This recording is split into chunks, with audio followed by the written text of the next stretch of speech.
All right, good morning folks, this is Jason with the Primal Outdoors channel, and again you can see I have my Propex HS2800 propane heater that I use in the van out, and I've got it apart and we're going to be doing another repair on it.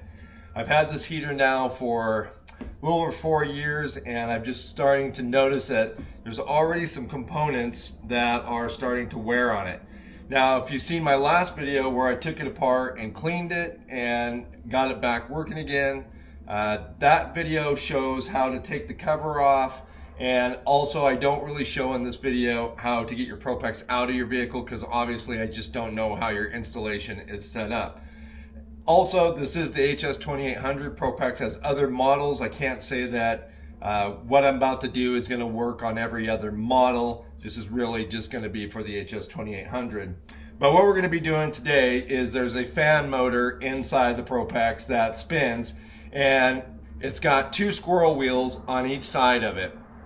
One squirrel wheel is providing air that's being sucked in through your cabin, across your heat exchanger, and then back into your heated back into your cabin.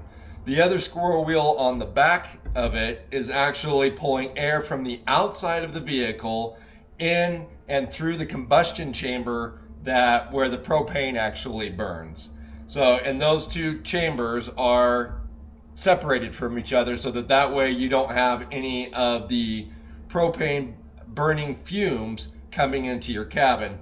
Those fumes are exhausted out through the back here. So basically the burn happens inside this tube and then exhausts out this tube, which goes out of your cabin.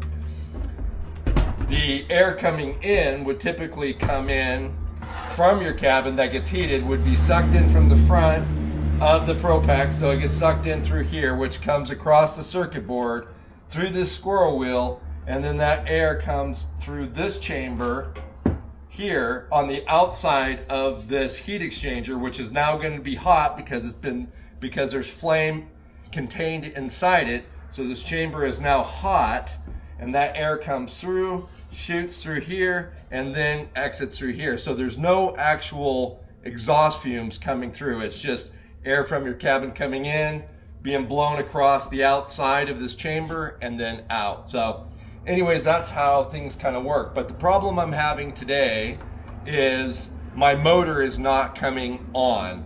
And then that way, and that's causing the Propex to air out because it has sensors. And if it doesn't catch airflow coming across, then it will shut off the Propex and give you an error message. So my suspicion, because another time off camera, I have already taken this apart, and I took the fan motor apart, completely disassembled it, and I noticed that my brushes were in pretty bad shape, like they were already starting to be pretty worn out. So my guesstimation is that my brushes are completely worn out at this point and I need to replace them. So I'm going to take you guys through the steps of how to get the motor out, because there's a couple of little tricks you'll want to know that will help you get the motor out and get the squirrel wheels off. And then we will disassemble the motor completely, unsolder the old brushes. And here's my only thing: I don't know that I can find new brushes. I know that my local Ace Hardware carries brushes for motors. I just don't know that they have this one. So I got to unsolder these brushes, take them to measure them. I'm going to measure them with a caliper, and then I'm going to go to my local Ace Hardware and cross my fingers I can find some new ones. All right, so to get started, first things we're gonna have to do is we're gonna have to disassemble this thing down further in order to get to the motor, which is inside here. What we need to do is there's 3 screws here that hold this back plate on. We gotta get that back plate off, and then we need to get this plate off. And there's screws down here that you can see, they're actually coming up, so you actually access them from behind. But we need to get this plate off. But before we take this plate off, what I want to do is, you see this lead here, and it comes from across and through, and then it's actually plugged into the motherboard down here. So we want to unplug that so it's loose before we take this off. So I'm going to do all those things real quick, and then we'll talk about how we're going to get the squirrel wheels off the motor so that we can disassemble the motor.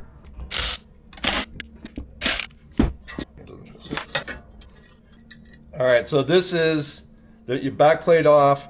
This here is a switch that basically, or it's a valve that basically opens and closes. So this turns the gas on and off to the unit.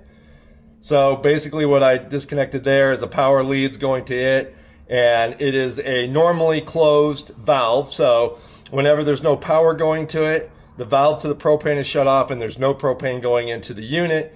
Once power is applied, then that opens the valve, allowing propane to be jetted into this area here and into this area where it is actually burning. And you'll see there's a little jet right here as well that you can actually take out and clean if you suspect that maybe you're having an issue with that jet being clogged. One thing I want to quickly point out is I did try contacting Van Cafe, which is the vendor that I bought the Propex from back in 2020, to see if there was an option to buy a new motor for the Propex, but I didn't receive any reply back, and it's been a few days. I also then tried to contact Propex North America directly to see if they could sell me a motor, and I have not received a reply from them either. All right, so I got this back plate off, so now I can access the squirrel wheel inside the motor. But one quick note I want to make is right here is another sensor.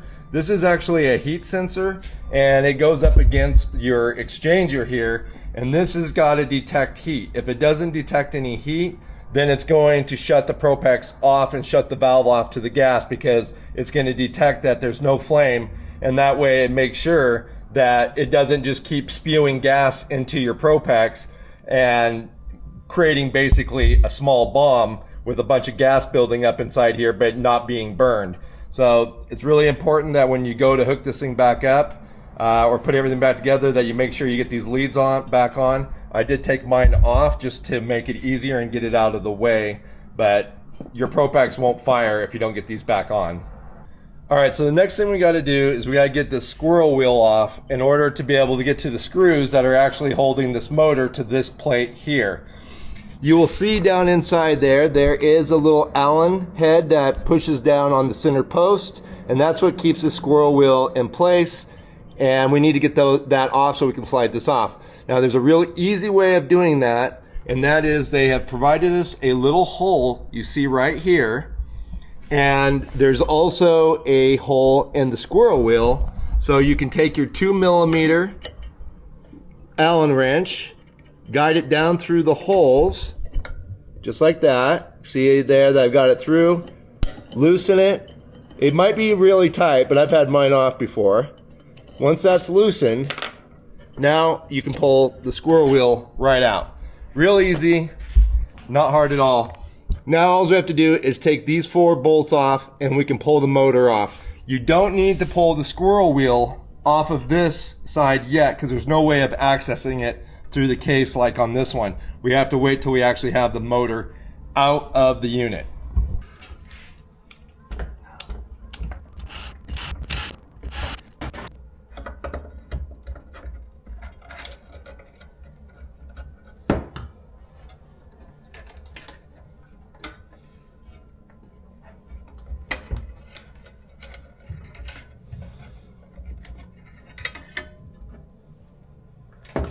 All right, so we got the motor out. We still have this one squirrel wheel on. We have to get it off, but you can see there's a hole right there, just like on this squirrel wheel had a hole. Where is it? There it is, just like right there. So we can again take our 2mm wrench, get in there and get this wheel off.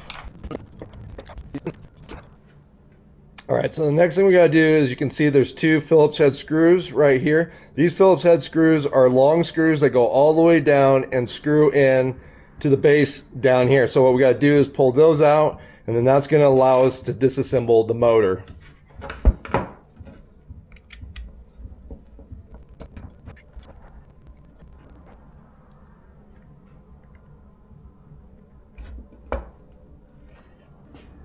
Okay, so one thing I want you to see and be aware of as you're taking this top piece off is there is a bearing down in here. You want to make sure you don't lose that. That can pop off as you're pulling it out. So make sure that you keep track of that, because it's extremely important. But what we're after right now is these brushes. Now I sometimes have a bad habit of calling these bushings, but they're brushes. They're called brushes, and they're on these springs. You can see these little springs, and you can see how as I push in and out, they can go in and out, and they rub on the armature on the outside here, and that's what gives electrical power to spin the motor. But over time, on any electrical motor, these brushes can and will wear out. They are meant to be a softer metal than the armature, so they are meant as a wear item, and they will wear out. So it's nice that this motor is repairable, but what we're going to have to do is, you can see that they're soldered into these spots, so I'm going to have to get my soldering gun out, unsolder them, and then we're going to have to measure and see if we can go find some replacements at the hardware store.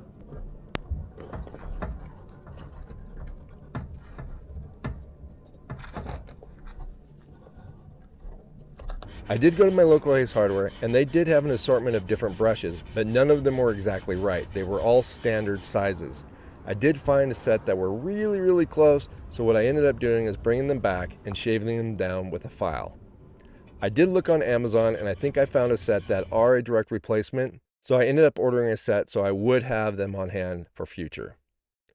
So one challenge you're going to have is these are crimped into this little motherboard here. Both of the old bushings, they're crimped in here, so I think what I'm going to do is just try to solder them to the outside, the new ones. But yeah, I was kind of hoping that they were just soldered in and I could loosen the solder, pull the old ones out, solder the new ones in, but they are actually crimped. So I'm going to cut these off and then solder the new ones to the outside. With the brushes now soldered in place, it was now time to reassemble the motor. First thing I do is get the springs back into place, and then I pull the armature completely out of the motor housing. I can then easily set the brushes against the armature. After that, I go ahead and assemble the rest of the motor. Then I tested it with a power probe just to make sure the motor came on and there was no issues with the motor before reassembling the Propex.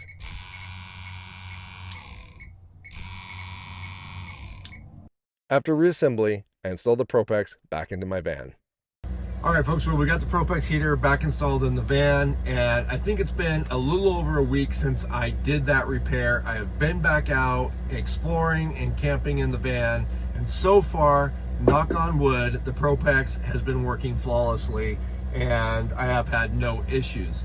It does frustrate me a little bit that I am struggling to get a hold of any of the vendors or even the manufacturer to discuss where I could get spare parts for this thing, because it is, in my mind, fairly easy to work on. So I wouldn't mind just keeping it in the van, but if I can't find parts for it, then it concerns me that down the line I'll have something fail that I can't just source from Amazon or from the local hardware store.